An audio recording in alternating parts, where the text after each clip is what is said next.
Walking into the Summit Plaza lobby, I savored the irony of the moment. My ex-husband Mitchell was about to sign his company's biggest lease extension yet, with me, though he didn't know it. The same man who left me for his secretary and said, I'd never amount to more than a housewife was about to discover that I now owned the very building his precious company called home. As he strutted into the conference room, his new wife Ashley trailing behind him, I suppressed a smile. The property acquisition papers in my briefcase were about to change everything. The marble floors of Summit Plaza echoed under my heels as I made my way to the executive conference room.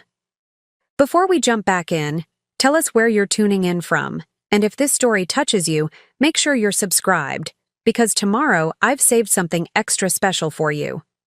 3 years had transformed me from Allison Parker, the naive housewife Mitchell had discarded, into Allison Reynolds, CEO of Vertex Properties, one of the city's fastest-growing commercial real estate firms. Most tenants knew me only by reputation or through intermediaries, a strategy that had served me well, especially for this moment.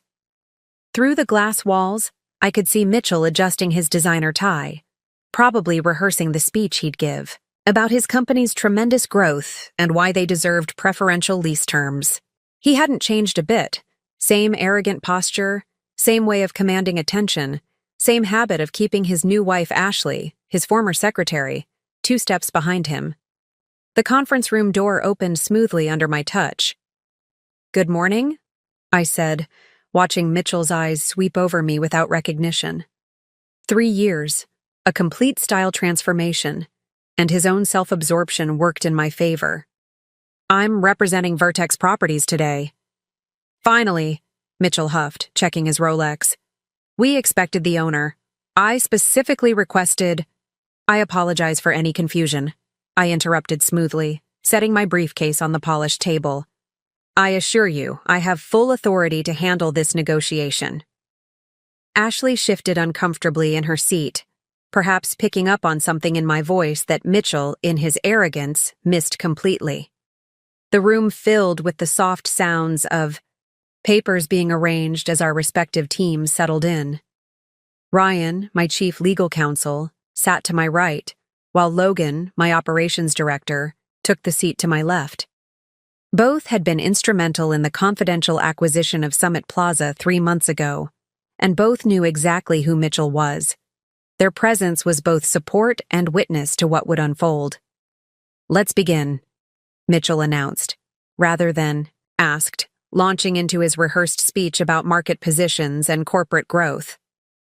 I let him talk, studying the man who had once been the center of my world.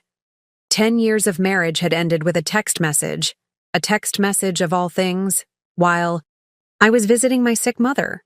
"Things have changed," he'd written. "Ashley understands my vision. You never did. The divorce papers are being delivered tomorrow." That was the moment that had broken me, and then rebuilt me into something stronger. While Mitchell flaunted his new relationship all over social media, I'd quietly enrolled in real estate finance courses. While he bragged about his company's expansion, I'd learned the intricacies of commercial property acquisition. While he built his business empire within these walls, I'd been building something far more substantial. "Which is why we're prepared to sign a 10-year lease extension," Mitchell concluded, sliding a proposal across the table. "Of course, we'll need significant concessions given our status as the building's anchor tenant." I picked up the proposal, skimming terms I'd already memorized. "Interesting," I said, letting the word hang in the air. "But I'm afraid these terms won't work for us." I reached into my briefcase, extracting a different document. "We have a counterproposal." Mitchell's face darkened. "Counterproposal? Do you have any idea who I am? Who Sterling Tech is in this market?" "Oh, I know exactly who you are, Mitchell." I met his eyes directly, watching as the first flicker of recognition crossed his face. "In fact, I know far more about you than you might think." Ashley's sharp intake of breath broke the sudden tension. "Mitchell," she whispered. "Isn't she Allison?" Mitchell's voice cracked slightly, his composure slipping for the first time. What are you— You work for Vertex? I smiled, savoring the moment I'd pictured for months. Not exactly. I slid my business card across the table, watching as his eyes fixed on the title. Allison Reynolds, CEO, Vertex Properties. I am— Vertex Properties. The color drained from Mitchell's face as the implications sank in. His company's entire operational hub, the prestigious address he bragged about in every interview, the building he assumed gave him leverage, all of it belonged to me. That's impossible, he stammered, looking to his legal team for support. The previous owner was looking for a quiet, private sale. I finished for him. Sometimes, Mitchell, the best deals are the ones no one sees coming. Rather like romance with one's secretary, wouldn't you say? Ashley flinched at that, but I wasn't here to twist. The knife. This wasn't about petty revenge. It was about power, properly wielded. I opened the counter-proposal, my voice steady and professional. Now, shall we discuss the actual terms of your new lease? I believe you'll find them fair, though. Perhaps not as preferential as you were hoping for. The morning sun streamed through the floor-to-ceiling windows, illuminating the document that would reshape not just Sterling Tech's future, but the power dynamic Mitchell had taken for granted for so long. The real estate empire I'd built was about to teach him its first lesson in humility, and this was only the beginning. Ryan began outlining the new terms, his voice carrying through the stunned silence of the conference room. I watched Mitchell's world shift on its axis, knowing that my journey from discarded wife to property mogul was about to become his most powerful reality check. The story of how I came to own Summit Plaza began 3 years ago, on what should have been a routine visit to my mother's hospital room. I'd been sitting beside her bed, discussing her recovery from surgery, when the message that would shatter my world lit up my phone. Mitchell's words, cold and clinical, had burned themselves into my memory. Things have changed. Ashley understands. My vision. You never did. The divorce papers are being delivered tomorrow. 10 years of marriage ended in a text message while I was holding my sick mother's hand. The timing was classic Mitchell. He'd waited until I was 200 miles away, unable to confront him immediately. By the time I'd rushed home that evening, he'd already cleared out his things and moved in with Ashley, his secretary of 8 months. He's not worth your tears, sweetheart, my mother had said when I called her, sobbing. But it wasn't just about Mitchell. It was about the life I'd put on hold, the dreams I'd shelved to support his ambitions. I'd given up my own career aspirations to manage our home, host his business dinners, and play the perfect corporate wife while he built Sterling Tech from the ground up. The divorce proceedings had been quick and brutal. Mitchell's lawyers painted me as a dependent housewife who'd contributed nothing to his success. Mrs. Sterling was uninvolved in any business dealings, they argued, pushing for a minimal settlement. Her role was purely domestic. Mitchell had sat there, arm around Ashley, nodding along as his legal team dismantled our decade together. You really never understood business, Allie, he'd said during our last mediation session, using the diminutive nickname I'd always hated. Ashley gets it. She sees the bigger picture. His new wife had smiled smugly, the expensive engagement ring on her finger catching the light, the same ring I'd once worn, I'd later learned. But Mitchell had made one crucial mistake. He'd underestimated me. During our marriage, I'd listened during every business dinner, absorbed every conversation about market trends and commercial real estate. While he saw me as mere set dressing for his corporate aspirations, I'd been learning, observing, understanding the intricate dance of power and property that drove our city's business world. The modest divorce settlement became my seed money. While Mitchell celebrated his new marriage with a lavish ceremony in the Maldives, I enrolled in intensive real estate finance courses. When he bragged about Sterling Tech's expansion in business magazines, I was quietly building relationships with key players in commercial property development. Every time he was photographed at charity galas with Ashley on his arm, I was meeting with investors, learning the art of property acquisition and management. Preparing and narrating this story took us a lot of time, so if you are enjoying it, subscribe to our channel. It means a lot to us. Now back to the story. Logan Martinez, now my operations director, had been the first to take me seriously. We'd met at a real estate investment seminar where I'd challenged the speaker's assumptions about market valuation. "You've got good instincts," he'd said afterward. "And better yet, you've got something to prove." He'd introduced me to Ryan Thompson, a brilliant real estate attorney who'd become disillusioned with representing corporate giants. Together, we'd formed the core of what would become Vertex Properties. The name was deliberate. A vertex represented the highest point, the crown of achievement. It also meant a turning point, which felt appropriate for my transformation, our arrive. First year had been challenging. Mitchell's influence in the business community meant many doors were closed to us. "Isn't that Mitchell Sterling's ex-wife?" Whispers would follow me through networking events. Some assumed I was trying to compete with Sterling Tech, not understanding that my ambitions went far beyond simple rivalry. The turning point came when we successfully acquired a struggling boutique office complex in the financial district. Where others saw an outdated liability, I recognized untapped potential. Within 6 months, we'd transformed it into a thriving hub for tech startups, generating returns that caught the attention of serious investors.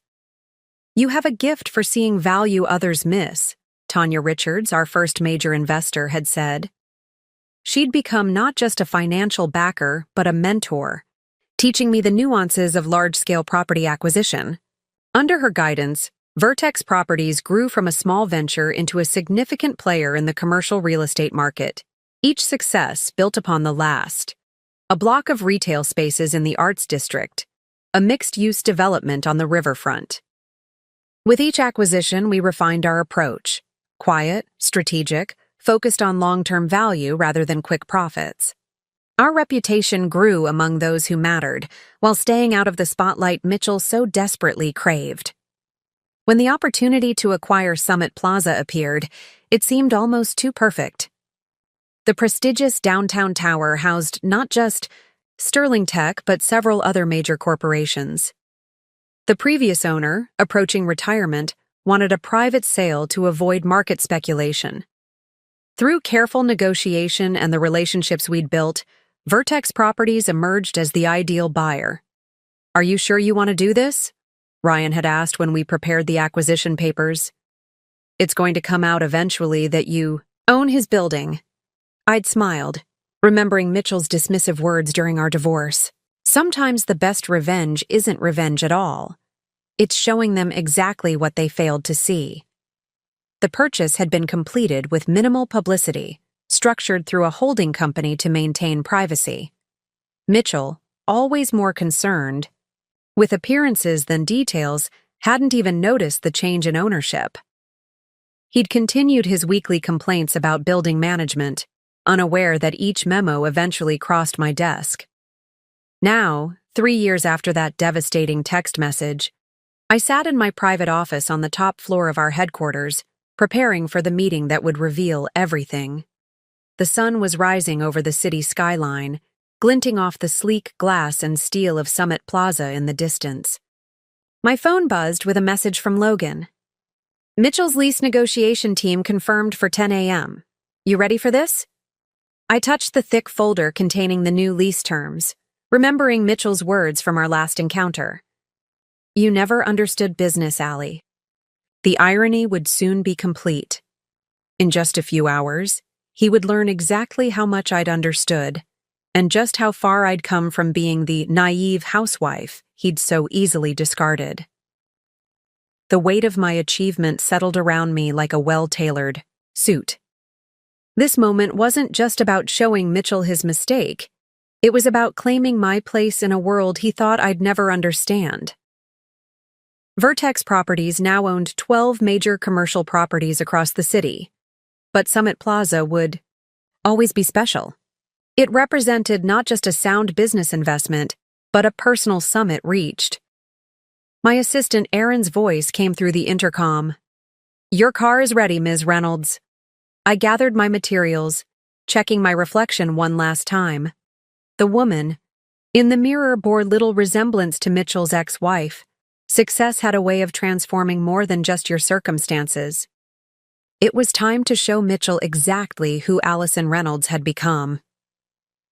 The Summit Plaza lobby had transformed since my last unannounced visit 2 weeks ago. Fresh orchids adorned the security desk, and the marble floors gleamed under the morning light, small changes I'd quietly authorized to prepare for today. The security guard, who knew my true identity, nodded discreetly as I passed. "Good morning, Ms. Reynolds," he murmured, barely audible. We'd carefully choreographed every aspect of this morning, including how building staff would interact with me. Until the revelation, I needed to maintain the appearance of just another Vertex Properties executive. The elevator ride to the 42nd floor gave me time to observe the other occupants, employees of Sterling Tech who had no idea their true building's owner stood among them. 2 young analysts whispered about the upcoming lease negotiation, their conversation carrying in the confined space. "Mitchell's been impossible all week," one muttered. "The lease thing has him stressed. Did you see the email about the meeting? Someone from Vertex is coming instead of the owner. He's going to lose it." I suppressed a smile, pretending to check my phone. If they only knew. The subtle power of standing there, invisible yet in complete control, was intoxicating. 3 years ago, I had been invisible to Mitchell in a very different way. Overlooked, underestimated, dismissed. Now, invisibility was my choice, my weapon.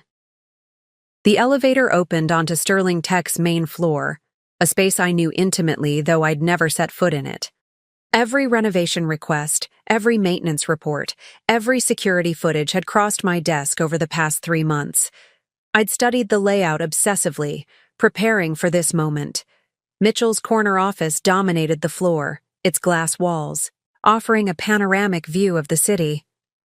Through them, I could see him pacing, gesturing emphatically while speaking on his phone. Ashley sat at her special desk near his office, no longer a secretary, but not quite an executive. Mitchell had created a unique position for her, something between assistant and partner, a detail I'd learned from HR reports. Logan materialized at my elbow, right on schedule. "Conference room is ready," he murmured. "Ryan's reviewing the final documents with legal." Mitchell's team arrived early to set up. "They've prepared quite a presentation." "Let them," I replied softly. "The more elaborate their proposal, the more satisfying the revelation will be." We walked past the open workspace where dozens of employees pretended not to watch us. Their whispered conversations fell silent as we passed, then resumed with increased intensity. News of Vertex's representative arriving had spread quickly, exactly as planned. The conference room itself was a testament to Mitchell's ego, the largest on the floor, with a custom-made table he'd insisted on installing last year. I'd approved that request personally, knowing this day would come. Now, the table's gleaming surface reflected the morning light as Mitchell's team arranged their materials with military precision. "They've prepared a market analysis," Logan whispered, indicating the thick binders at each place setting, trying to justify their demand for below-market rent.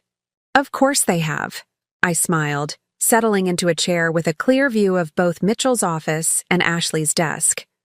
Mitchell always did love his presentations. Through the glass walls, I watched Ashley approach Mitchell's office, probably to remind him of the time. Their interaction caught my attention, the way she touched his arm, the familiar smile they shared. 3 years ago, that sight would have cut deep. Now, it was merely anthropological, like observing specimens in their natural habitat. "The market analysis is actually quite good," Ryan commented, joining us with his own stack of documents. "Shame their data is 3 months old. The newest developments in the downtown corridor completely changed their argument." "Don't worry," I assured him. "I've memorized all the current numbers." Mitchell always did underestimate the importance of up-to-date research. More Sterling Tech executives filed in, each carrying identical binders, each throwing curious glances my way. I recognized them all from their personnel files. Tanya Richards, head of operations, Chris Anderson, chief financial officer, and several others who'd climbed the corporate ladder under Mitchell's leadership. Is it true? I overheard one whisper to another. The owner's not coming? Mitchell's furious. He spent weeks preparing for this negotiation. Their conversation cut, off as Mitchell himself appeared in the doorway, Ashley 2 steps behind him. He'd always had a flair for dramatic entrances, timing them for maximum impact. Some things never changed. Well, he announced, surveying the room like a general before battle. Shall we begin? The next 15 minutes were an exercise in restraint, as Mitchell's team launched into their carefully prepared presentation. Slides flashed across the screen, each one building their case for preferential treatment. I took detailed notes, not because I needed them, but because it gave me something to focus on besides the delicious irony of the situation. As you can see, Mitchell was saying, pointing to a graph, Sterling Tech's presence has increased property values in this entire district. We deserve recognition for that contribution. I noticed Ashley watching me intently from her seat beside Mitchell. Perhaps she sensed something familiar, or perhaps she was just trying to read my reactions to their proposals. Either way, her scrutiny added another layer of tension to the room. Logan leaned over, ostensibly to share a document, and whispered, "He's building to the big finish. You ready?" I nodded almost imperceptibly. The timing had to be perfect. Let Mitchell reach the peak of his presentation before the revelation. Let him think he was in complete control before pulling the rug out from under him. Furthermore, Mitchell continued, his voice carrying that familiar tone of absolute certainty, our market research suggests that comparable properties are leasing at significantly lower rates. We believe our proposal reflects a fair valuation. I glanced at my watch. Almost time. The sunlight streaming through the windows had reached the perfect angle, illuminating the conference room in a way that would make the upcoming moment even more dramatic. Everything was aligned for the revelation that would shatter Mitchell's carefully constructed world. As he approached his conclusion, I caught Ashley studying my profile more intently. Recognition flickered in her eyes, the way one might almost place a face from a dream. She shifted uncomfortably in her seat, her hand moving to touch Mitchell's arm in warning, but he was too engrossed in his presentation to notice. The stage was set. The players were in position. 3 years of planning was about to culminate in a moment of perfect clarity. Mitchell Sterling was about to learn that the wife he'd discarded had become the most powerful person in his professional world. Your market analysis is impressive, I began, my voice carrying the quiet confidence that 3 years of success had built. But there are some significant oversights we should address. Mitchell's presentation had just concluded, and the satisfaction on his face was about to transform into something far less comfortable. Oversights? Mitchell's tone carried that familiar condescension I remembered so well. I assure you, our research is thorough. Perhaps if you'd brought the actual owner, they could better appreciate the complexity of— Let's talk about the Wellington development, I interrupted smoothly, referencing a project I knew intimately. Your analysis doesn't account for its impact on local market rates. Mitchell's eyebrows rose slightly. The Wellington development was still largely confidential, or so he thought. What he didn't know was that Vertex Properties had quietly acquired that property last month. The Wellington development is merely speculative at this point, he dismissed, though I caught the flash of uncertainty in his eyes. Our analysis focuses on concrete market factors. Interesting. I opened my laptop, turning it to face the room, because these architectural plans approved last week suggest otherwise. The blueprints I displayed caused a ripple of murmurs around the table. The Wellington will add premium office space to this district within 18 months, significantly, impacting market dynamics. Ashley shifted uncomfortably beside Mitchell, her eyes narrowing as she studied my face more intently. I could see the gears turning in her mind, trying to place me. Meanwhile, Mitchell's confidence showed its first crack. "How did you get access to those plans?" he demanded, leaning forward. "That information isn't public." "Vertex Properties has extensive resources," I replied calmly, enjoying the way his jaw tightened. "We make it our business to stay informed about market developments. Speaking of which, shall we discuss your creative interpretation of Sterling Tech's growth projections?" The color drained slightly from Mitchell's face. I pulled out another document, one I'd saved for exactly this moment. "Your presentation suggests a 40% growth rate over the next 3 years, yet your own quarterly reports to shareholders project only 15 to 20%. "Those reports are confidential," Mitchell snapped, his composure slipping further. "This is completely inappropriate." "Actually," Ryan interjected smoothly, "as your landlord's representative, we have every right to verify claims made during lease negotiations. Financial due diligence is standard practice." I watched Mitchell's fingers drum against the table, a nervous tell I remembered from our marriage. Beside him, Ashley's discomfort had grown more pronounced. She whispered something in his ear, but he waved her off impatiently. "Let's be clear," Mitchell said, his voice carrying a hint of threat. "Sterling Tech is the anchor tenant of this building. We have relationships with the owner that precede any recent acquisitions." "Really?" I allowed myself a small smile.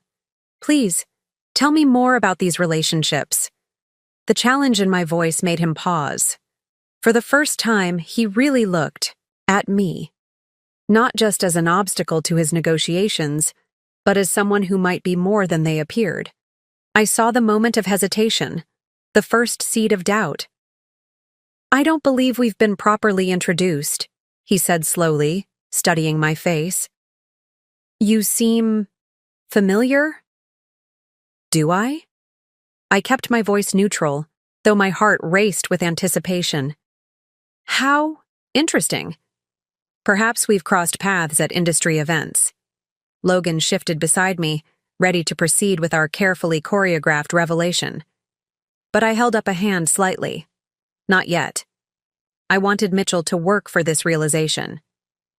"Your analysis also fails to mention the 3 infrastructure improvements planned for this district," I continued, changing tactics. "Improvements that Sterling Tech specifically requested last year.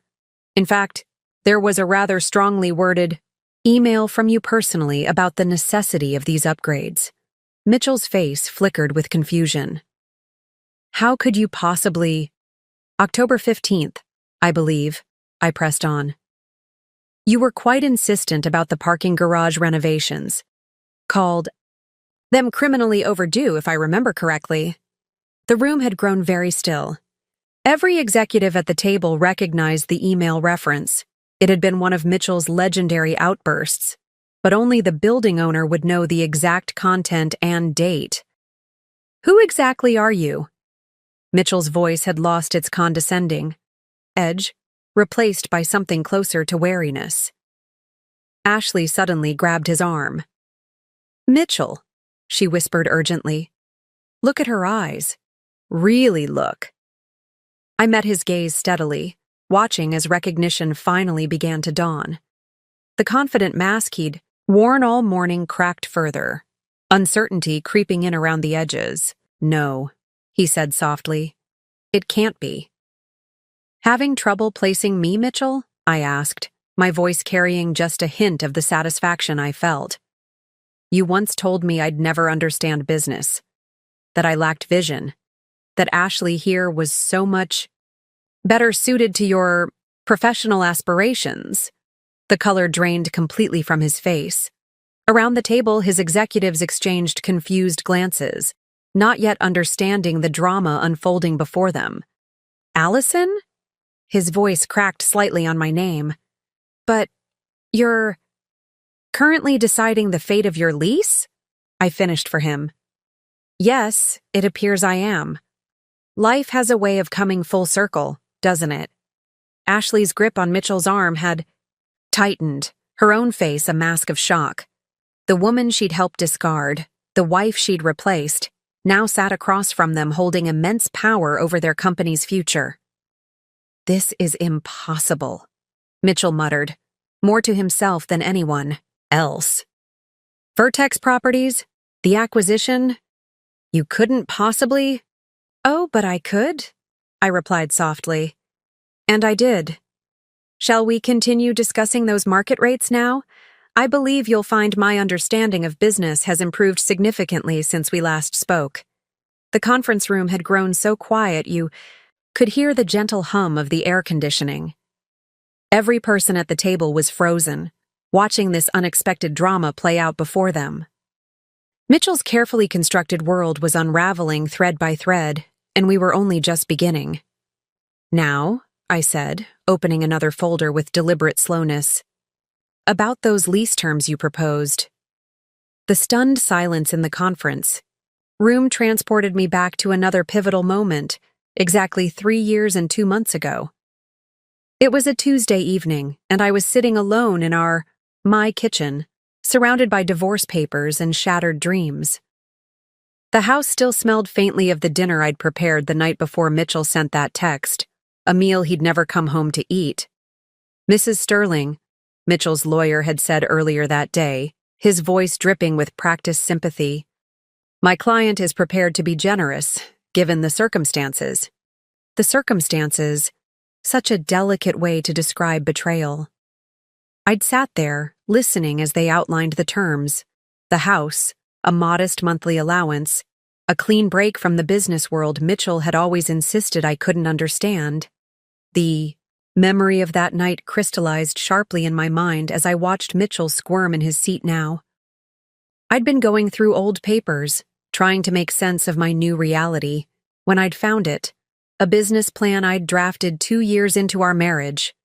Mitchell had laughed it off at the time, calling it cute, that I thought I understood real estate investment. "Honey," he'd said, patting my hand condescendingly, "stick to planning dinner parties. That's what you're good at." Ashley, newly hired as his secretary then, had been standing in the doorway, hiding a smirk.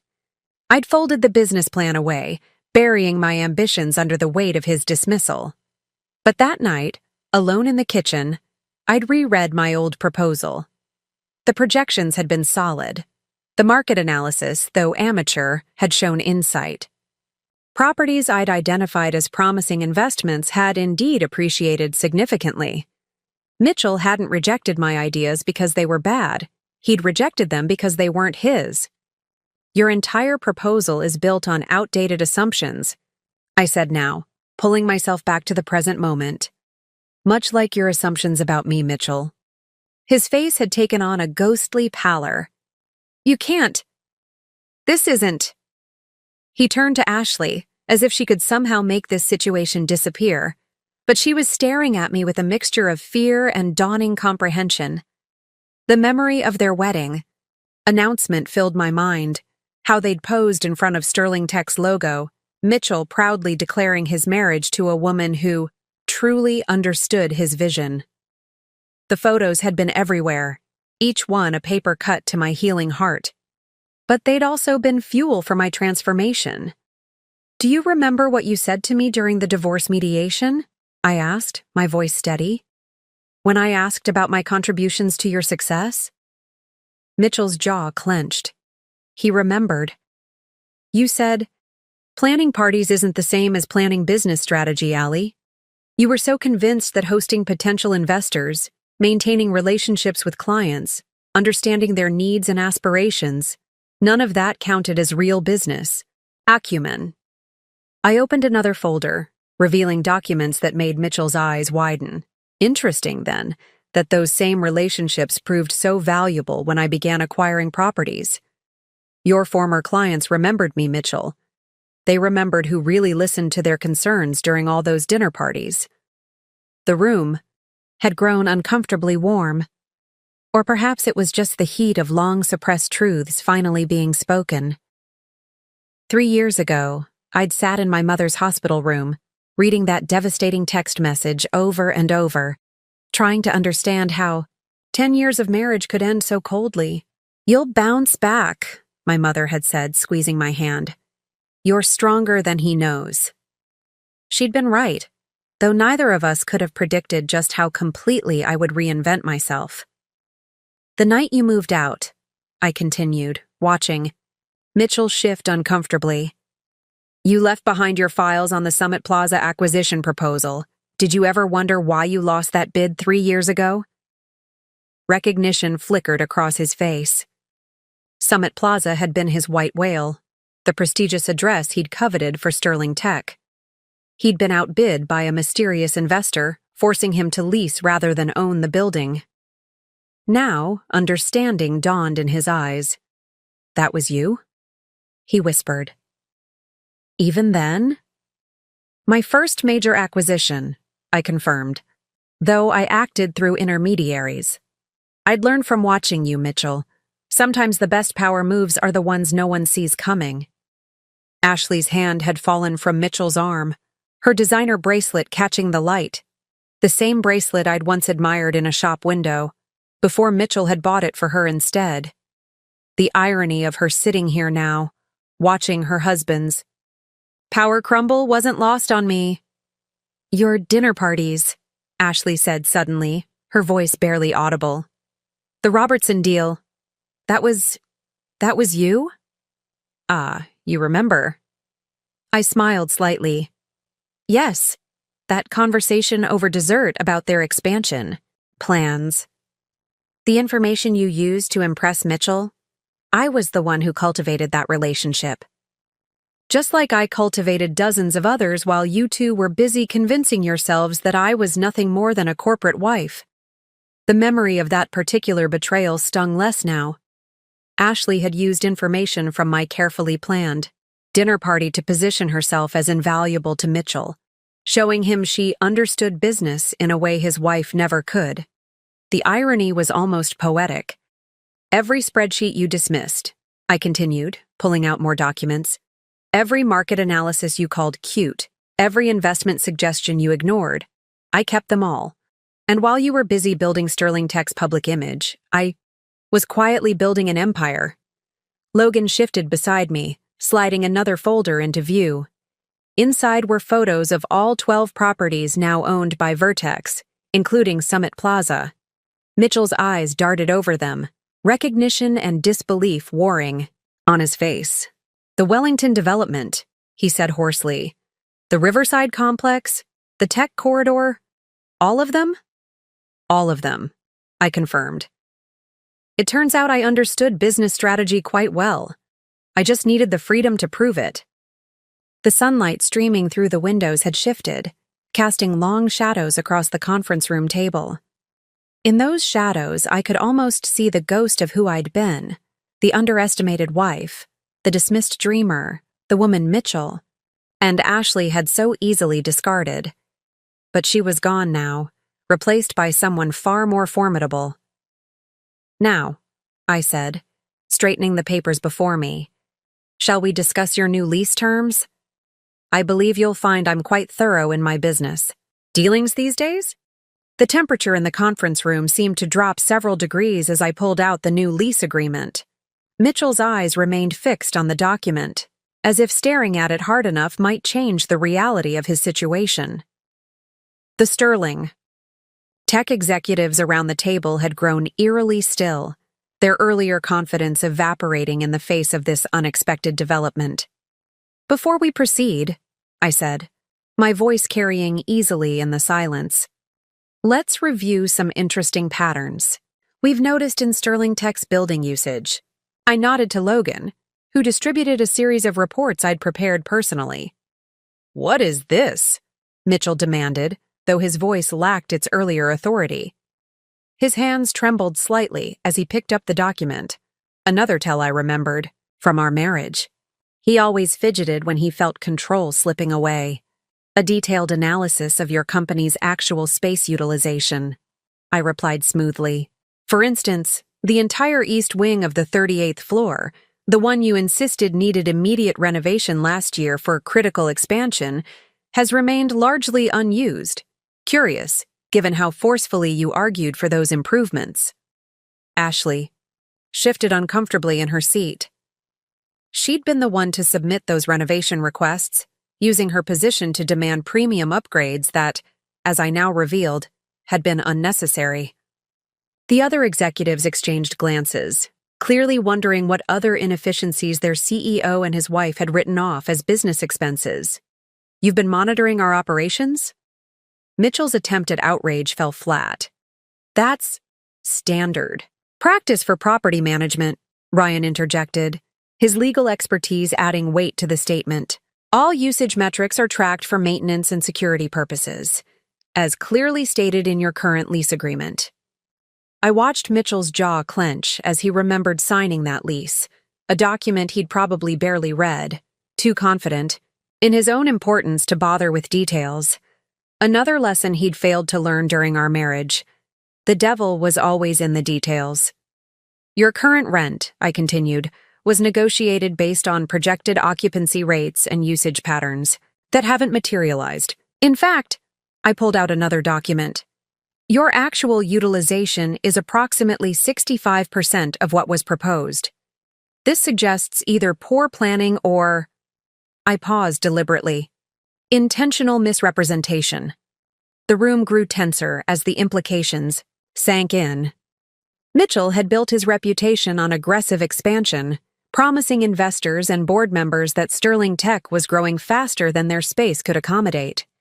Now, faced with hard data proving otherwise, that reputation began to crack. These numbers, Chris Anderson, Sterling Tech's CFO, spoke up for the first time. "They don't match our internal reports, don't they?" I raised an eyebrow, sliding another folder across the table. "Perhaps you should review the quarterly occupancy surveys your team submitted. The ones that mysteriously changed between department submission and board presentation." Mitchell's face flushed deep red as his CFO opened the folder. I'd spent weeks compiling these discrepancies, tracking how the original reports had been altered before reaching the board. It was exactly the kind of detail-oriented analysis Mitchell had always dismissed as beneath him. "10 minutes until the board call," Logan murmured, just loud enough for everyone to hear. The quarterly board meeting had been scheduled deliberately to coincide with our lease negotiation, another detail I'd carefully arranged. "You can't do this," Mitchell said, but his voice had lost its commanding tone. "The board, our shareholders—" "Actually," I interrupted, "I can. And I have a responsibility to my shareholders to ensure all leases reflect actual usage and honest business practices." The irony of using corporate responsibility against him wasn't lost on anyone in the room. Ashley suddenly stood up, her chair scraping loudly against the floor. "We should call our lawyers," she announced, reaching for her phone. "This is clearly an attempt to—" "To what, Ashley?" I asked calmly. "To enforce standard lease terms? To ensure accurate reporting? Please do call the lawyers. I'm sure they'd be very interested in reviewing these discrepancies as well." She sank back into her chair, the fight draining from her posture. The perfectly curated image she'd maintained, the savvy businesswoman who'd replaced the simple housewife, cracked like cheap veneer. "The board meeting starts in 9 minutes, I noted, checking my watch. "Would you like to review the actual usage data before explaining to them why Sterling Tech has been misrepresenting its space requirements?" Mitchell's eyes darted between the documents, his executives, and the clock on the wall. The carefully constructed narrative he'd built around Sterling Tech's explosive growth was unraveling thread by thread. Each piece of evidence I presented stripped away another layer of his facade. "What do you want?" he finally asked, his voice barely above a whisper. "Want?" I smiled slightly. "I want what any property owner wants: honest tenants who pay market-appropriate rent for their actual usage. The new lease terms reflect that simple expectation." The morning sun had reached its peak, streaming through the windows and illuminating the conference room in harsh clarity. In this light, every micro-expression on Mitchell's face was visible: the tightening around his eyes, the subtle downturn of his mouth, the way his gaze couldn't quite meet mine. 7 minutes, Logan announced quietly. The Sterling Tech executives were now openly reviewing the discrepancy reports, whispered conversations breaking out around the table. The corporate hierarchy Mitchell had built so carefully was showing its first cracks, and soon the board would see them too. "You've been planning this," Mitchell said, realization dawning in his voice. "All of it. The timing, the board meeting, the reports. 3 years of careful observation and planning," I confirmed. "You taught me the importance of strategic thinking, remember? Though perhaps not in the way you intended." The clock on the wall ticked steadily forward, each second bringing us closer to the board meeting that would reshape Sterling Tech's future. Mitchell's world was collapsing in perfectly calculated increments, and the revelation of my ownership was just the beginning. 5 minutes until the board call, I announced to the room.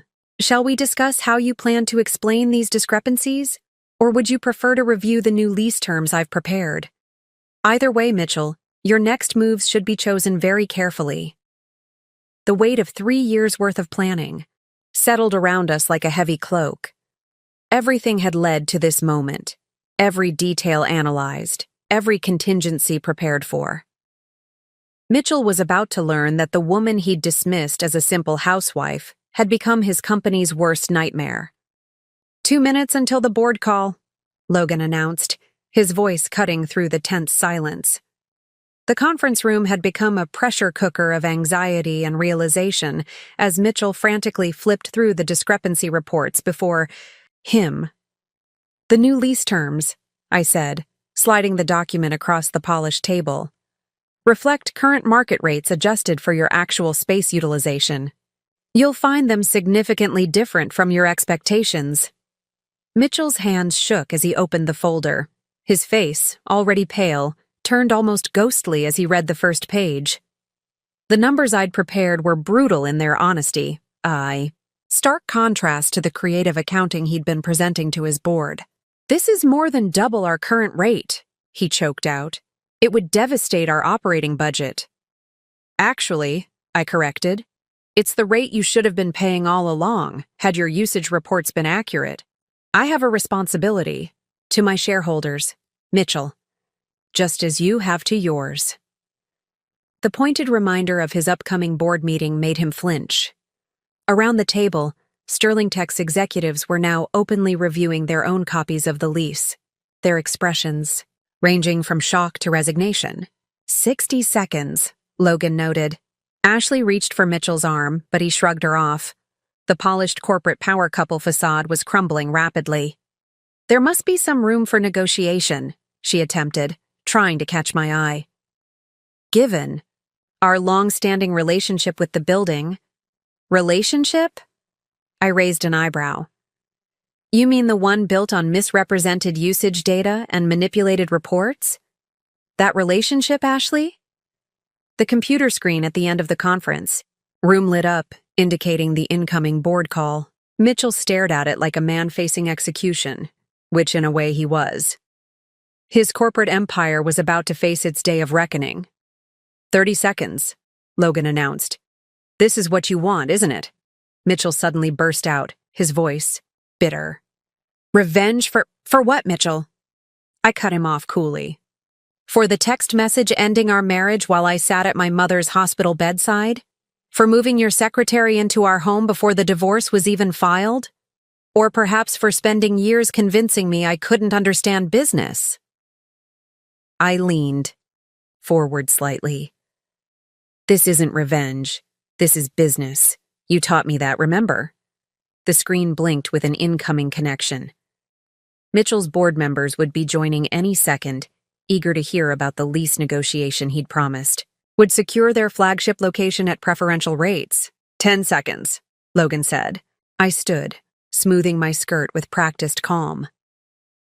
"Your board is waiting, Mitchell. Shall I explain the new terms, or would you prefer to do it?" The color drained completely from his face as the full impact of the situation hit him. His board was about to learn not only that their CEO had been misrepresenting space usage, but that his discarded wife now controlled their company's future. The connection went live, filling the screen with faces of Sterling Tech's board members. Their expressions were expectant, unaware of the drama that had unfolded in the conference room. "Good morning," the board chairman began. "Mitchell, I trust the lease negotiation is proceeding as planned?" Mitchell opened his mouth, but no words came out. His carefully constructed world was collapsing in real time, broadcast live to the very people he'd spent years impressing with artificial growth metrics and expansion plans. "Perhaps I should introduce myself," I stepped in smoothly, moving into view of the camera. "I'm Allison Reynolds, CEO of Vertex Properties. We recently acquired Summit Plaza, and I've been reviewing Sterling Tech's lease terms personally." The chairman's eyebrows rose slightly. "Reynolds? Not—" "Yes," I confirmed, watching Mitchell shrink further into his chair. "I believe some of you knew me under a different name. Now, shall we discuss the actual state of Sterling Tech's space utilization?" The next 30 minutes were a masterclass in professional decimation. With methodical precision, I laid out every discrepancy, every misrepresentation, every manipulated report. The board's expressions shifted from confusion to concern to outright alarm as the true picture of their company's situation emerged. "These usage patterns," the chairman interrupted at one point, "they don't match what we've been shown in quarterly reports." "No," I agreed, "they don't. The discrepancies are quite significant. I've prepared a detailed analysis for the board's review." With a nod to Logan, the damning documents were electronically distributed to each board member. Mitchell sat in silence, watching years of carefully crafted deception unravel. Ashley had given up trying to maintain her composed facade, her face a mask of barely contained panic. The executives around the table had begun distancing themselves physically from their CEO, a subtle but telling shift in allegiance. "Given these findings," I continued, "Vertex Properties has prepared new lease terms that accurately reflect market rates and actual usage. I should note that we're willing to be quite reasonable about the implementation timeline, provided full transparency is maintained going forward." The chairman's face had turned grave. "Mitchell, would you care to explain these discrepancies?" But Mitchell seemed beyond explanation. The man who had once dismissed me as incapable of understanding business sat mute as his professional reputation crumbled. Every fake metric, every inflated projection, every manipulated report had come back to haunt him. "I think," the chairman said after a long pause, "we need to call an emergency executive session. Mitchell, stay where you are. The rest of the board and I need to discuss this privately." The screen went dark, leaving the conference room in heavy silence. Mitchell stared at his reflection in the black screen, his empire crumbling around him. The perfect cosmic justice of the moment wasn't lost on anyone present. "Well," I said, gathering my materials, "I believe we've covered everything necessary for now. My office will be in touch with the board regarding next steps." I paused at the door, looking back at the man who had once held all the power in our relationship. "Oh, and Mitchell? It turns out I understand business quite well. I just needed the right motivation to prove it." As I walked out of the conference room, the sound of my heels clicking against the floor echoed with finality. Behind me, I could hear the beginning of panicked whispers, the rustle of papers being gathered, the sound of a corporate house of cards collapsing. But I didn't look back. I had made my point, and now it was time to let the consequences unfold. Naturally, Logan fell into step beside me as we headed toward the elevator. "That," he said quietly, "was the most elegant corporate takedown I've ever witnessed." I smiled slightly, pressing the button for the lobby. "It's amazing what you can achieve when someone underestimates you completely. Shall we head back to the office? I believe we have other properties to manage." The lobby of Summit Plaza buzzed with unusual energy as I stepped out of the elevator. News travels fast in corporate buildings, and the morning's events had already begun sending shockwaves through the gossip channels. Employees clustered in small groups, their hushed conversations dying away as I passed. They didn't know exactly who I was yet, but they sensed something monumental had shifted in their carefully ordered world. "Ms. Reynolds," Logan said, checking his phone. "The building management team is waiting in your private office on the 48th floor. And Ryan says the board has been in executive session for 20 minutes now. I hadn't originally planned to maintain an office in Summit Plaza, but now it seemed appropriate, a visible reminder of the new power structure. The private elevator required a special key card, one that Mitchell had repeatedly requested but never received. Now I understood why the previous owner had been so adamant about maintaining that particular boundary. "Clear my schedule for the afternoon," I instructed as we ascended. "I have a feeling we'll be handling quite a few adjustments today." The 48th floor was a stark contrast to Sterling Tech's space below, where Mitchell had opted for aggressive modern design, all sharp angles and cold surfaces. I'd chosen something more sophisticated. Warm woods, subtle lighting, and comfortable yet professional furnishings created an atmosphere of quiet authority. Erin, my personal assistant, met us as the elevator doors opened. "The building management team is ready for you," she reported, falling into step beside me. "And we've received 17 urgent calls from other Summit Plaza tenants in the last hour. Word's getting around about the ownership change." "Of course it is," I smiled slightly. Mitchell never could keep dramatic news to himself. Even now, I could imagine him and Ashley trying to manage the fallout, their perfectly curated image, crumbling in real time. The building management team stood as I entered the conference room. 6 professionals I'd handpicked over the last 3 months, but had never met in person. Their faces showed a mixture of respect and curiosity. They'd been managing Summit Plaza under strict instructions, never knowing exactly why certain decisions had to be handled so delicately. "Please, sit," I gestured, taking my place at the head of the table. "I believe it's time we discussed Summit Plaza's new direction openly." "Ms. Reynolds," began Tanya Parker, the head of operations, "I assume the situation with Sterling Tech has been addressed?" "In progress," I confirmed, noting how she relaxed slightly. "Which brings us to our first order of business. I want a complete audit of all tenant usage patterns, starting immediately. No more courtesy overlooking of discrepancies, no more accepting explanations without verification." The team exchanged glances. They'd suspected for months that Sterling Tech's reports weren't adding up, but the previous management structure had discouraged too much scrutiny. That ended today. "Additionally," I continued, "all renovation requests will now go through a new approval process.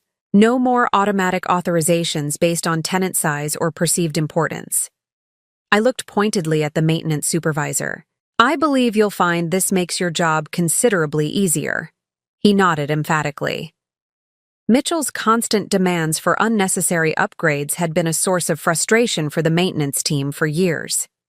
"Ms. Reynolds," Ryan appeared in the doorway.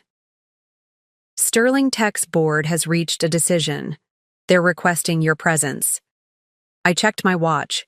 45 minutes of executive session. Shorter than I'd expected, but then again, the evidence had been quite compelling. "Continue with the meeting," I instructed Logan. "I'll handle this personally." The trip back to Sterling Tech's floor felt different now. The security guard's respectful nod was open rather than subtle. Employees who had whispered behind their hands earlier now stepped aside with deliberate deference. Amazing how quickly corporate culture adapts to new power structures. I found Mitchell still in the conference room, though his posture had changed dramatically. Gone was the arrogant CEO who had strutted in that morning. In his place sat a man who had just watched his carefully constructed world implode. Ashley was notably absent. The board members' faces filled the screen once again, their expressions now grave but determined. The chairman spoke first. "Ms. Reynolds, thank you for joining us again. We've reached several decisions regarding the matters you brought to our attention." Mitchell's shoulders slumped further. Whatever was coming, he already knew it wouldn't. Be good. First, the chairman continued, we've appointed an interim CEO effective immediately. Mitchell will be taking an indefinite leave of absence while we conduct a thorough investigation of all company reports and metrics. I kept my expression neutral, though inwardly I noted the elegance of their solution. Not an outright firing that would panic shareholders, but a clear removal of power. Second, we would like to formally request a 30-day period to review and respond to the new lease terms. We understand they're more than fair given the circumstances, but we need time to adjust our financial projections accordingly. That seems reasonable, I agreed, watching Mitchell from the corner of my eye. He sat completely still, like a statue of his former self.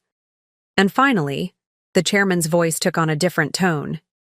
We owe you an apology. Many of us were on the board during your divorce proceedings. We accepted Mitchell's characterization of your business acumen without question. That was our mistake. A mistake that had cost them dearly, though I didn't need to point that out. The irony spoke for itself. The past is behind us, I replied diplomatically. I'm more interested in ensuring Summit Plaza and Sterling Tech maintain a productive professional relationship moving forward. The meeting concluded shortly after, leaving Mitchell and me alone in the conference room. The silence stretched between us, heavy with unspoken words. You could have exposed everything immediately, he finally said, his voice hollow. Why wait? Why let me keep digging myself deeper? I gathered my papers unhurriedly, considering my response. You know, Mitchell, you taught me something valuable during our marriage. You always said the best business strategy was letting your opponents underestimate you while they revealed their weaknesses. I paused at the door. I suppose I was a better student than you realized. As I walked through Sterling Tech's office, space one last time, I saw Ashley clearing out her special desk, her face streaked with tears. The executive team huddled in various corners, already distancing themselves from Mitchell's impending fall. A corporate empire built on artificial growth and manipulated numbers was crumbling, and in its place, something more honest would have to rise. My phone buzzed with a message from Logan. Building management meeting concluded. Ready to implement. All new policies. What's next? I smiled, stepping into the elevator. Schedule a meeting with our leasing team, I replied. I believe several prime office spaces may be becoming available soon. The doors closed on Sterling Tech's floor, and I felt no regret, no lingering emotion, just the quiet satisfaction of a long game well played. Mitchell had taught me about business strategy, yes, but he'd failed to realize that sometimes the best lessons come from watching someone's mistakes rather than their successes. 1 week after the dramatic revelation, Summit Plaza hummed with a different kind of energy. The changes I'd implemented were subtle but significant, transforming the building's atmosphere from one of hierarchical tension to professional efficiency. From my office on the 48th floor, I could observe the shifting dynamics playing out across every level. The audit results are in, Logan announced, placing a thick folder on my desk. You were right about the other tenants. Sterling Tech wasn't the only one playing loose with their usage reports. I opened the folder, scanning the detailed analysis our team had compiled. 3 other major companies had followed Mitchell's example, though on a smaller scale. It was amazing how one person's corporate culture could infect an entire building. Schedule meetings with each of them, I instructed. Let's address this professionally, without the drama that accompanied Sterling Tech's situation. After all, they hadn't made it personal by breaking my heart and stealing my secretary. Erin appeared in the doorway with my afternoon coffee. The contractors are ready to begin renovations on the 38th floor, she reported. And HR called. Apparently, several Sterling Tech employees have submitted their resumes to Vertex Properties. Including Ashley, Logan added with a slight smirk. Though I assume that one's going directly to the rejection pile. I raised an eyebrow at him. Actually, review her application like any other. Her ambition isn't a fault. It was her methods that were problematic. The surprised looks on their faces made me smile. Success means rising above petty revenge. Remember? The morning sun streamed through my office windows, illuminating the city sprawling beyond. Somewhere out there, Mitchell was probably still reeling from his fall from grace. The business papers had been surprisingly kind, reporting his temporary leave of absence without digging too deeply into the reasons. I'd made sure of that. Public scandal wouldn't serve anyone's interests. Ms. Reynolds, Ryan entered with another stack of documents. Sterling Tech's board has approved the new lease terms. They'd like to schedule the signing for next week. Their new interim CEO is making good decisions, I noted, reviewing the acceptance letter. Have you seen their revised usage proposals? Ryan nodded approvingly. Complete transparency. They're actually giving up 2 floors they weren't fully utilizing. The board is serious about cleaning house. A knock at my door interrupted us. Tanya from building management stood there, tablet in hand. Sorry to interrupt, but you should see this. The changes we implemented in the security protocols, they just caught something interesting. She handed me the tablet, showing security footage from the night before. There was Mitchell, trying to use his old executive access card to enter after hours. The system had denied him entry, one of the first changes I'd implemented. He stood there for 20 minutes, Tanya reported, trying different cards, making calls. Finally left when security approached him. I watched the footage of my ex-husband, once so powerful in these halls, being turned away like any other unauthorized visitor. The sight should have brought satisfaction, but instead, I felt a strange mix of pity and resolution. Update his access credentials, I decided. Standard business hours only, regular tenant protocols. He's still technically an employee of Sterling Tech, just not in an executive capacity. Logan looked surprised. You're not going to ban him? Completely? That would be emotional, not professional, I replied, turning back to my work. And I think we've all seen where emotional business decisions lead.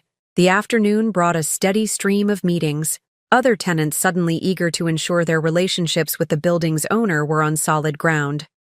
Word had spread about the Sterling Tech situation, and no one wanted to be the next. Company caught in audit crosshairs. Vertex Properties stock is up 12%, Aaron reported during a brief break between meetings. The market apparently approves of our management style. I smiled, remembering how Mitchell used to dismiss my suggestions about transparent business practices. It turns out honesty can be profitable. Who knew? As evening approached, I took a walk through the building, something I'd started doing regularly since taking open control. Employees from various companies nodded respectfully as I passed. The fearful whispers of last week had been replaced by something closer to admiration. Near Sterling Tech's main entrance, I encountered Chris Anderson, their CFO, waiting for the elevator. He'd been one of the few executives to survive the board's purge, largely because he'd been trying to flag the discrepancies in their reports for months. Ms. Reynolds, he acknowledged, looking both uncomfortable and relieved.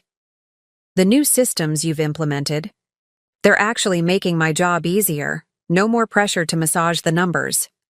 Numbers don't lie, Mr. Anderson, I replied, echoing words Mitchell had once used against me. They just need people brave enough to tell their truth. Back in my office, I found an unexpected email waiting. It was from Ashley, not a resume as Logan had mentioned, but a personal message. I know I'm probably the last person you want to hear from, but I need to say this. I watched you today, walking through the building like you've always belonged here. The truth is, you always did. I was so busy trying to prove I understood business that I never realized what real business acumen looked like. I'm not asking for forgiveness or a job. I just wanted you to know that you proved him wrong. You proved us all wrong. I sat back, considering how to respond. The Ashley who had helped destroy my marriage wasn't the same woman who had sat in that conference room last week, watching her world collapse. People could change. I was living proof of that. Thank you for your note, I wrote back. The past is past. Focus on building your future honestly this time. That's the best path forward for all of us. Looking out over the city as dusk approached, I reflected on how much had changed in just 1 week. Summit Plaza's transformation wasn't just about new lease terms or audit protocols. It was about creating a culture of transparency and professionalism that would outlast any individual's influence. My phone buzzed with a text from my mother. Saw the Business Journal article about Summit Plaza's revolutionary new management approach. My daughter, the real estate mogul. I always knew you had it in you. I smiled, remembering how she'd held my hand in that hospital room 3 years ago, telling me I was stronger than Mitchell knew. She had been right, but not in the way either of us had expected. Strength wasn't about power over others or revenge for past wrongs. It was about building something better from the ashes of what was broken. As the city lights began twinkling on, I gathered my things to head home. Tomorrow would bring new challenges, new opportunities to prove that success built on integrity was the most sustainable kind. Mitchell had taught me about power, but I'd learned about leadership on my own. Sometimes the best lessons come from proving someone else's assumptions wrong. 1 month after the revelation that shook Summit Plaza, I sat in my office reviewing the quarterly reports. The changes implemented across the building had yielded impressive results. Occupancy rates were optimized, tenant satisfaction had increased, and our transparency initiatives were being hailed as an industry standard. Ms. Reynolds, Aaron appeared at my door. Mitchell's here for his appointment. I checked the time, exactly on schedule. Another change. The man who used to make others wait now arrived precisely when expected. Send him in. Mitchell entered my office with none of his former swagger. The designer suits remained, but something fundamental had shifted in his bearing. Humility, it seemed, could be learned after all. Allison, he nodded, taking the offered seat. Thank you for agreeing to meet. Your request was reasonable, I replied, pulling out the file he'd submitted. You want to discuss Sterling Tech's space optimization proposal? The proposal had caught me by surprise. A detailed plan for consolidating their operations, reducing their footprint while maximizing efficiency. It was actually quite impressive, showing the kind of careful analysis Mitchell had often dismissed as beneath him. I've been doing a lot of thinking, he began, his voice lacking its old arrogance. About business, about leadership, about how wrong I was about so many things. I studied him carefully, remembering another conference room years ago where he'd laughed at my business proposals. The man sitting before me now bore little resemblance to that dismissive executive. The board has me working with the efficiency team now, he continued. No corner office, no executive privileges. Just analyzing data and looking for ways to improve operations. He smiled wryly. Turns out I'm actually good at it when I stop trying to inflate everything. I've reviewed your proposal, I said, opening the file. It's thorough, practical, and honest. All the things you used to consider unnecessary. Mitchell nodded, accepting both the compliment and the criticism. I learned from the best, he admitted. Watching how you've transformed Summit Plaza, it's been educational. Painful, but educational. Through the windows, I could see other buildings gleaming in the afternoon sun. Some of them were now Vertex properties, each one a testament to the business acumen Mitchell had once dismissed. How's Ashley?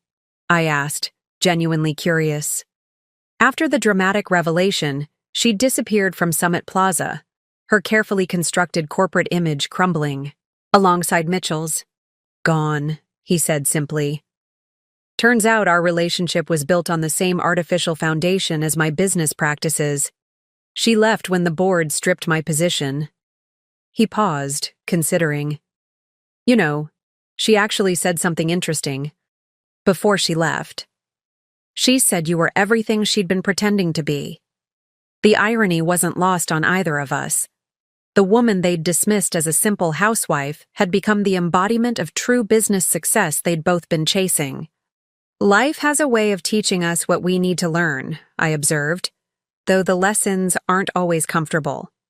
Speaking of lessons, Mitchell shifted slightly. I saw the notice about Vertex's new mentorship program for women in business. That's good. Important. The program had been my latest initiative, designed to help other women avoid the barriers I'd faced. Success meant nothing if you couldn't use it to lift others up. We've had over 200 applications, I told him. Turns out there are a lot of women out there just waiting for someone to take their business ambitions seriously. Mitchell had the grace to look uncomfortable. I've been thinking about that too. How many talented people I probably dismissed over the years, just like I dismissed you. The waste of it. Our conversation was interrupted by Logan arriving with the latest building management reports. He paused, seeing Mitchell, but I waved him in. The energy efficiency upgrades you recommended, Logan addressed Mitchell directly. They're showing better results than projected. Cost savings are running about 15% above estimates. Mitchell's face showed surprised pleasure at the professional acknowledgement.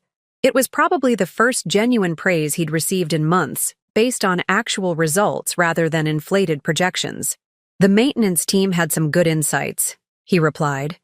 When you actually listen to the people doing the work, turns out they know what they're talking about.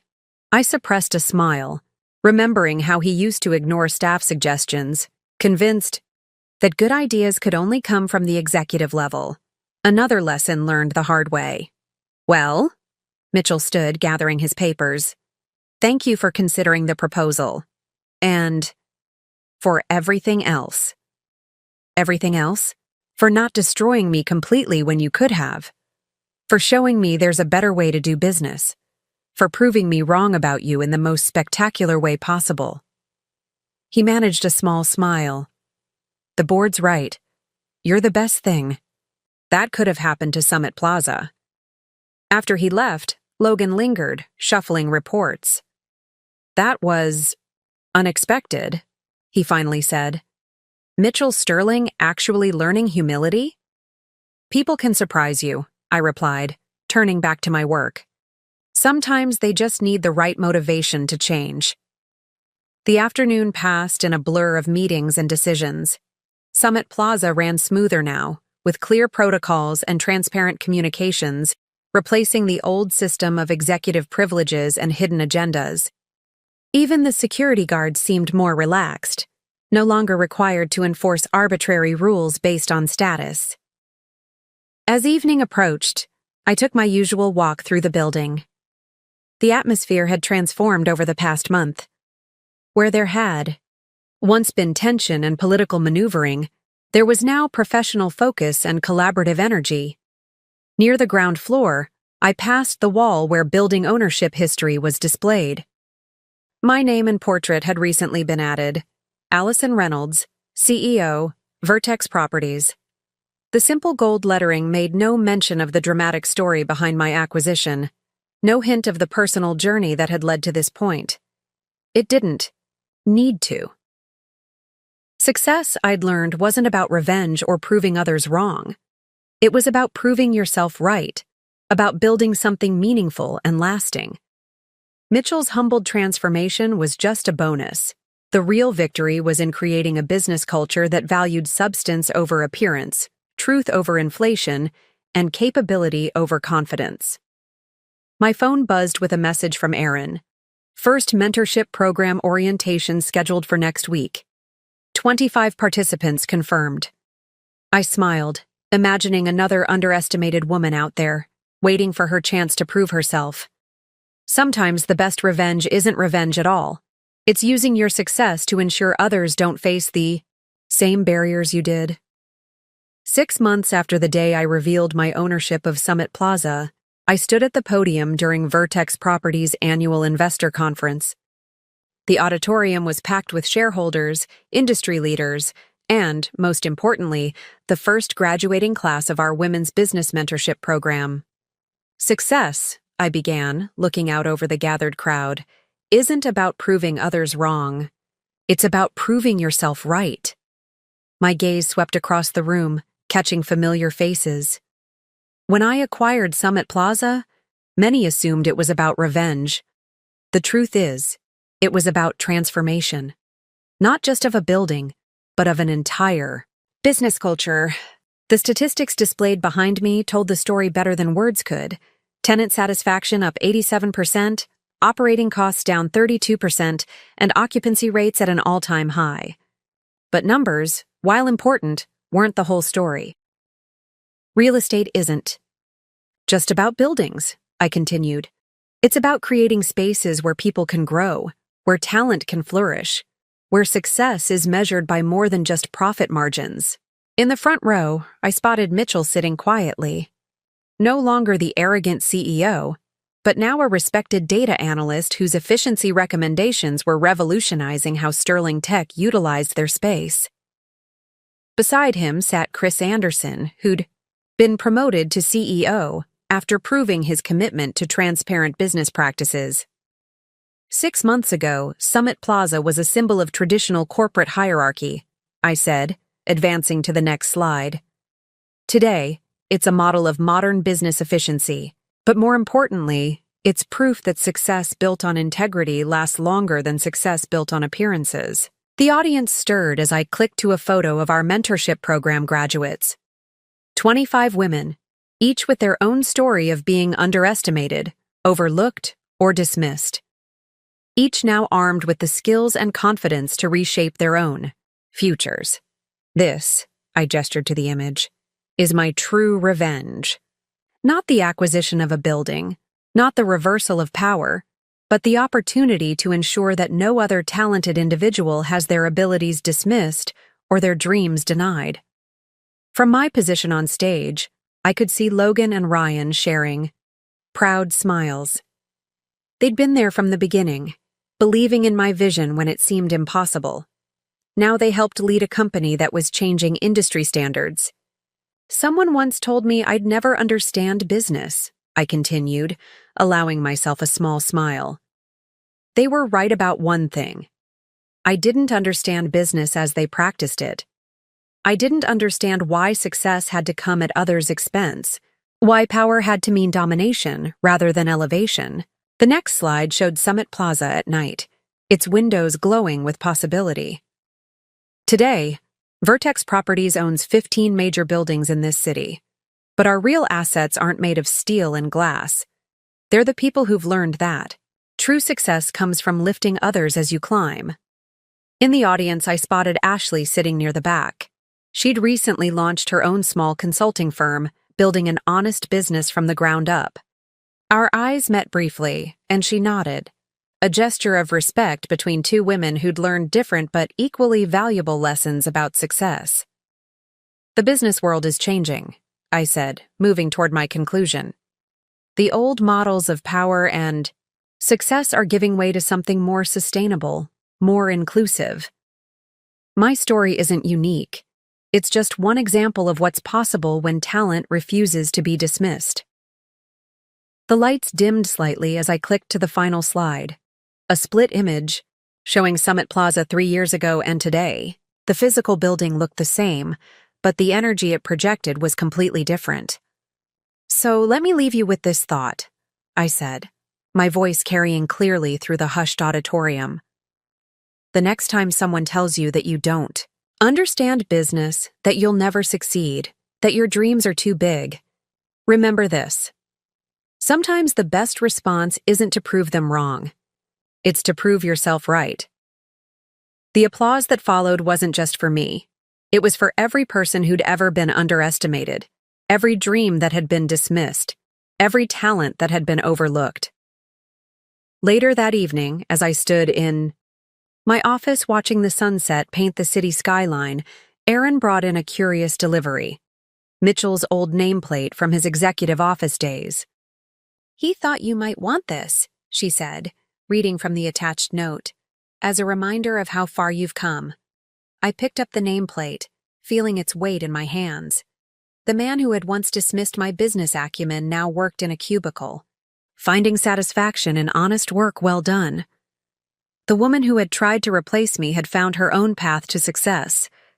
And I I had built something far more valuable than a real estate empire. My phone buzzed with a message from my mother. "Saw your speech online. You didn't just prove them wrong, sweetheart. You showed them a better way." Smiling, I placed Mitchell's old nameplate in my desk drawer. I didn't need reminders of the past anymore. The view from my office showed something far more important. A future where success wasn't measured by who you could dominate, but by who you could elevate. The sun set over the city, casting long shadows across Summit Plaza's gleaming facade. In the gathering dusk, its windows lit up one by one, each light representing someone working toward their own dreams, in a space where talent was recognized, potential was nurtured, and success meant more than just winning. This, I realized, was the sweetest revenge of all. Not the defeat of those who doubted you, but the creation of something so undeniably positive that it transformed even your adversaries into allies. Sometimes the best way to overcome the past isn't to destroy it, but to build something better in its place. And that's exactly what I had done. Up next, you've got 2 more standout stories right on your screen. If this one hit the mark, you won't want to pass these up. Just click and check them out. And don't forget to subscribe and turn on the notification bell so you don't miss any upload from us.